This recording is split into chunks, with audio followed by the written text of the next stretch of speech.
Hi guys, I'm Tracy. Thank you for joining me today. So in today's video, I'm going to be comparing two foundations. One is the Charlotte Tilbury Beautiful Skin Foundation, which I've been seeing so many videos of this. I watched Michelle Wong's review and she ranked this the best of the, I think the 5 foundations, luxury foundations that have come out in the last month or so, and I immediately bought it. So I'm going to give you guys my opinions on this, and you guys probably already see the title. I'm going to compare it to the Estee Lauder Futurist Hydra-rescue foundation. I have 2 of these because I couldn't find a shade, and I want to show you guys side by side. So the Charlotte Tilbury is on this side and the Estee Lauder is on this side, and I personally cannot tell the difference just by looking, but I'll get to the differences in other things.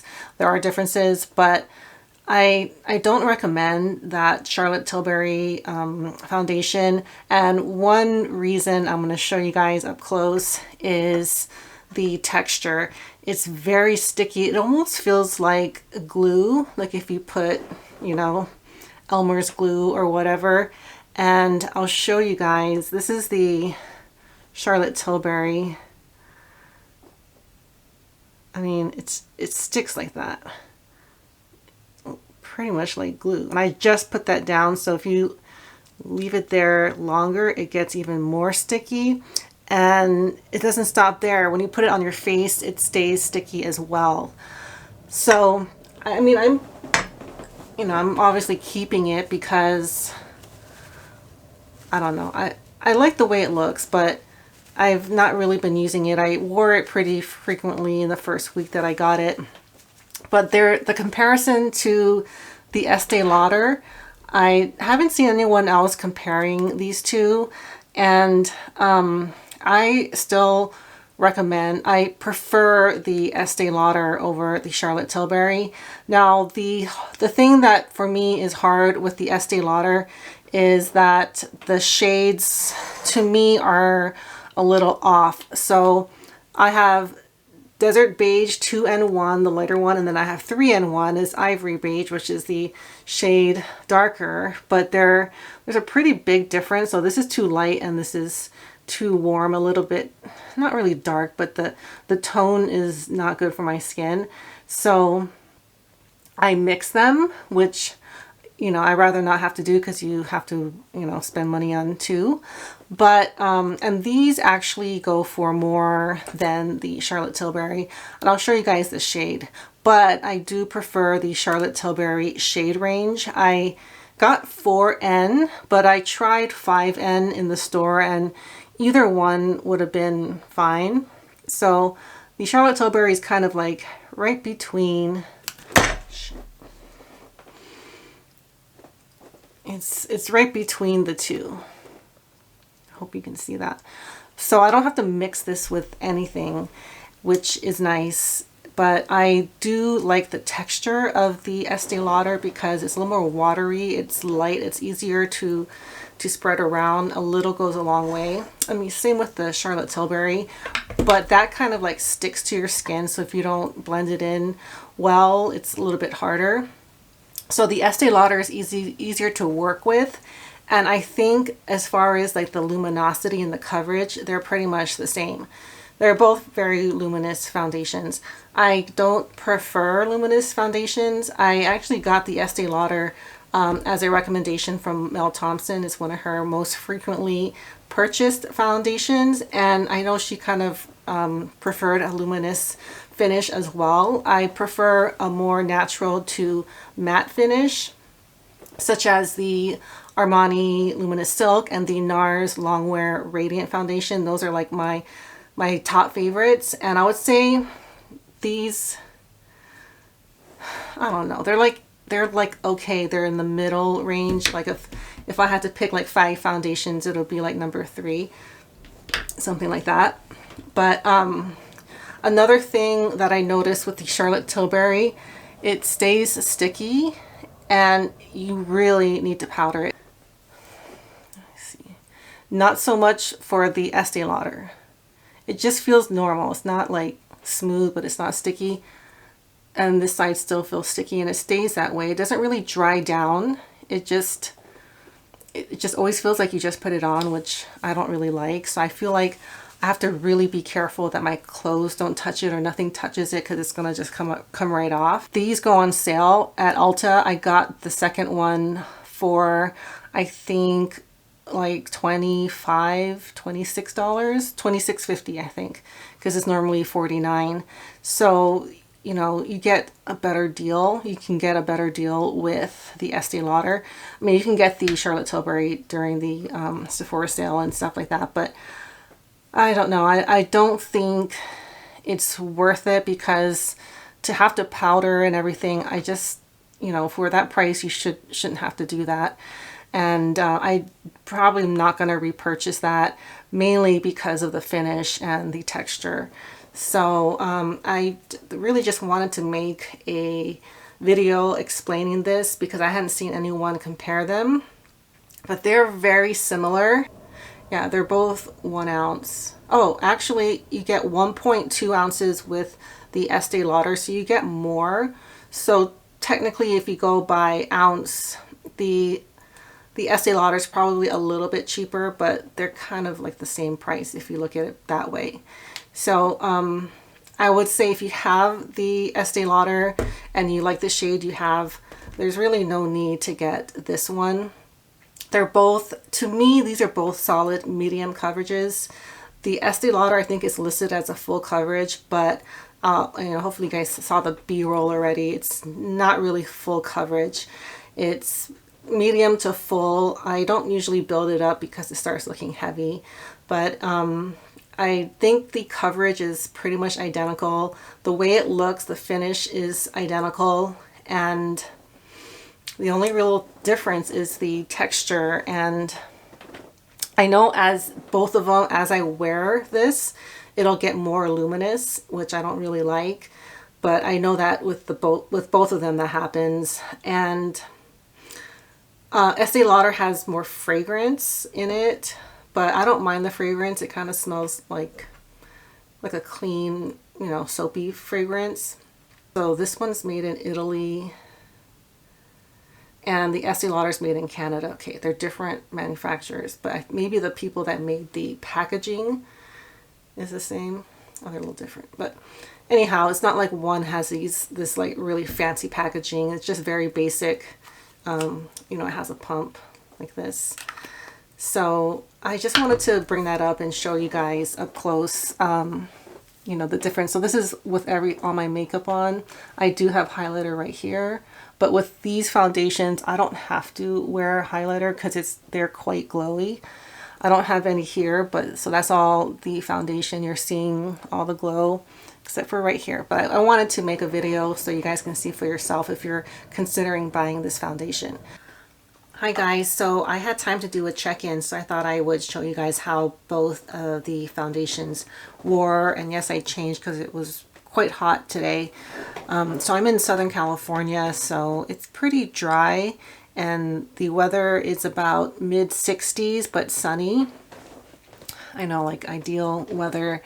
And I have to wear a mask to go indoors, so I was wearing a mask probably a total of 45 minutes to an hour. So I want to show you guys how it wears. And the eyeglasses, they actually dented the Charlotte Tilbury side a little more, but I don't know if that's the glasses, so I'm not going to say that it's the foundation's fault, but I think both sides wore really well. They're both very luminous, or maybe not. So I forgot to mention, the Charlotte Tilbury claims to have skincare benefits. Like all these numbers, 166% skin looks plumper and smoother. But I looked at the ingredient list, and the skincare items are like 4th, 5th, and 6th from the end. So they're about 20 ingredients before the, you know, the rose water the other rose water, coconut fruit extract. Everything else above that is, you know, some polymer, dimethicone, some kind of chemical. So I'm personally not going to expect any skincare from this product. So, you know, I just wanted to mention that. So that's my review for these two foundations. I think the way they look, the way they wear, they're the same. All right, so I wanted to add a little bit of history to this video, and this story is a little different, and I've been trying to film this for some time, and it's because these ideas are kind of difficult to put into words, but I'm going to do my best. And I'm going to start out with something that's from our modern time and then go back in time to kind of explain how this happened. So, and some of you might have heard about this. In the jungles of Guam in 1972, a Japanese sergeant from World War II was found hiding in the jungle. His name was Shoichi Yokoi, and he was hiding for 28 years, and he had a cave that he was hiding in. Now, I'll find some pictures to put up. So this, not really a cave like you might think of a cave, is more like a hole in the ground that kind of, you know, went a little further, and that's where he was hiding. Originally, there were 3 men that were hiding out there, but 2 of them had passed away, and I believe they were buried in there, which is a little disturbing. I don't know how much he was using this cave, but you know, they found it and it became a landmark for a while. It's since been, you know, caved in, so it's not there anymore. But the artifacts that he made to survive are in the museum in Guam. So, you know, if you were to visit, you can see these things. And he wasn't the only one. There was a soldier, actually a lieutenant. His name was Hiro Onada, and he had a sword with him. I don't know exactly why, but he had a sword, and he handed his sword in. That's kind of a sign of surrender. But he did this in 1974 in the Philippines. So he was hiding out even longer. Now, let me explain. The Battle of Guam was between the Japanese and the US. They were, you know, fighting for that territory. And the battle ended in 1944. And the Battle of the Philippines was shortly after. So they started hiding, you know, around the same time. The guy in the Philippines, well, lasted a little longer. So Japan occupied Guam from December 1941. So just days after the Pearl Harbor attack, they took a lot of the territories, especially the ones that were being occupied or controlled by the European powers, who were being taken down by the Nazis. So they were kind of like trying to, I guess, like pick those territories out for their own. And Guam has a very unique history. So prior to Japan claiming Guam as their own, the Spanish actually controlled Guam for 300 years. So Guam is a fairly small island in the South Pacific.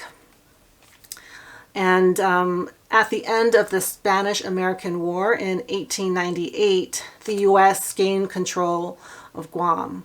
So the Japanese controlled it for 32 months. So when I hear about these stories, I kind of think, like, what was motivating these men to do what they did? So my natural reaction would be, well, they were such dedicated soldiers. They lived by this code. It was called the Bushido Code, but other countries have it. It's like the way of the warrior, these values and ideals that the soldiers were required to follow. And 2 of those values are loyalty and self-discipline. If you can imagine the self-discipline it took for them to survive for 28, 29 years out in the jungle in a, you know, pretty harsh environment. I mean, it didn't get cold, but they had to find food and water and shelter. At that time, during the war, Japan was under divine rule. So the emperor was thought to be a descendant from God. So that, you know, when countries are ruled like that, you can't really argue with it. You know, it's like arguing with God. So they tell you to do something and they did it. And these men took that to a extreme. And, you know, I think that is a big part of it. But something else that I'm thinking, and I have some details here. The Battle of Guam is on the Japanese side. There were 19,587 casualties and losses. 18,337 were killed and 1,250 were captured. So that's a lot of men. If you could imagine, and that was just the Japanese side, if you can imagine how many dead bodies, you know, dying, you know, soldiers that were on the island, on the beach, whatever, wherever these battles were, I could imagine that being extremely terrifying, and that could maybe be motivating them to hide out. I think, you know, initially that's probably how it started. You know, they didn't want to be found and killed or captured. But yeah, it is a more complex story in that, you know, these men actually, when they went back to Japan, they were considered heroes. And also, I think another thing that might have played into why they hid for so long is the Japanese were horrible occupiers. So they treated the civilians terribly. I know in Guam, they basically turned them into slaves, made them work, and they carried weapons around.